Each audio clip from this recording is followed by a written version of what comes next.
ఒక హెలికాప్టర్ ఇచ్చి ఒక సెక్రటరీకి ఒక డీజీపీకి పంపించాడు. అంటే వైఎస్ఆర్ కాంగ్రెస్ పార్టీ మీద కక్ష సాధింపు చర్య అంటే ఆయన ఎంత స్పీడ్గా రియాక్ట్ అవుతాడో చెప్తాం. అలాగే ఎక్కడో బొంబాయిలో ఉన్నదట ఒక సినీ నటి, ఓ మహానటి, ఆవిడ తీసుకురావడానికి ఒక ప్రత్యేకంగా టీంని ఇచ్చి పంపించాడు వైఎస్ఆర్ కాంగ్రెస్ పార్టీని లేకపోతే నాయకుల్ని ఇరికించడానికి. దాని మీద ఉన్న శ్రద్ధ ప్రజల మీద నీకుందా అని నేను అడుగుతావు. నువ్వు తుఫాను వచ్చి వరదలు వచ్చి ప్రజలందరూ ముంపులో కనీసం వెళ్ళడానికి రావడానికి తాగడానికి తిండి లేక, తాగడానికి నీరు లేక, తినడానికి తిండి లేక అల్లాడుతుంటే నువ్వు అప్పుడేమో రివ్యూ పెడతావా, అప్పుడేమో నువ్వు కంట్రోల్ రూమ్లు ఏర్పాటు చేస్తావా, అప్పుడేమో నువ్వు దానికి ఒక కంట్రోల్ రూమ్ కమిటీ ఏమైనా వేస్తావా? ఏంటిది? ఏమిటిది? ఇది పరిపాలన? ఇది ఇంత దౌర్భాగ్యమైన స్థితిలో ఉన్నామా మనం? ప్రతి 2000 మందికి ఓ 10 మంది ఎంప్లాయీస్ చొప్పున మన సచివాలయ ఉద్యోగులు ఉన్నారు. వాలంటీర్ల విషయం పక్కన పెడదాం. 10 మంది 11 మంది ఉద్యోగులు, 2000 మంది పాపులేషన్కి ఉద్యోగులు ఉన్నారు కదా. ఇచ్చావా ఇన్స్ట్రక్షన్ వాళ్ళకి? మీ 2000 పాపులేషన్కి అవసరమైనటువంటి అరేంజ్మెంట్స్ మీరు చేయండి అని ఇచ్చారా? రెవెన్యూ సెక్రటరీ ఇచ్చారా?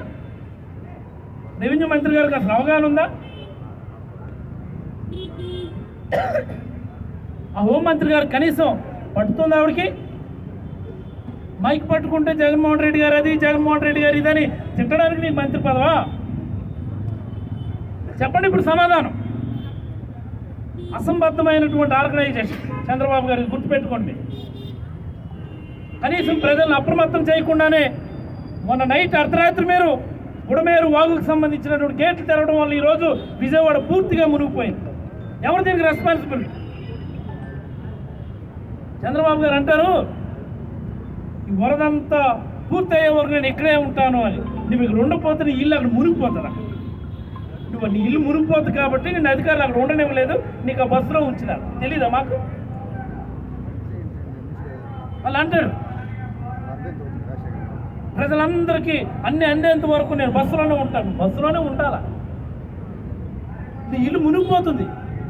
నీ కరకట్ట మీద ఇల్లు నది గర్భంలో కట్టారు.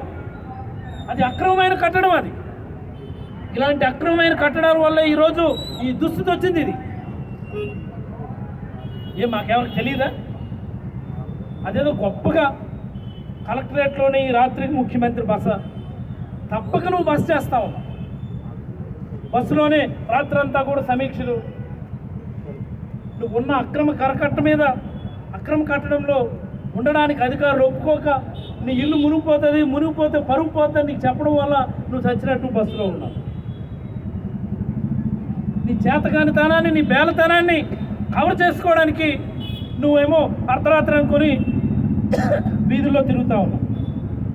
నేను అడుగుతా ఉన్నా చంద్రబాబు గారు, అయ్యా చంద్రబాబు గారు, మీ రోజంతా వీధుల్లో మీ వెనకాల కలెక్టర్ని వేసుకొని, మీ వెనకాల డిజాస్టర్ మేనేజ్మెంట్ కమిషనర్ని వేసుకొని, మీ వెనకాల CCLA సెక్రటరీని వేసుకొని, మీ వెనకాల ఇతరత్ర ఉన్నతాధికారులు అందరిని వేసుకొని నువ్వు వీధిలో రోజంతా తిరుగుతూ ఉంటే మరి అరేంజ్మెంట్స్ ఎవరు మానిటర్ చేస్తారు?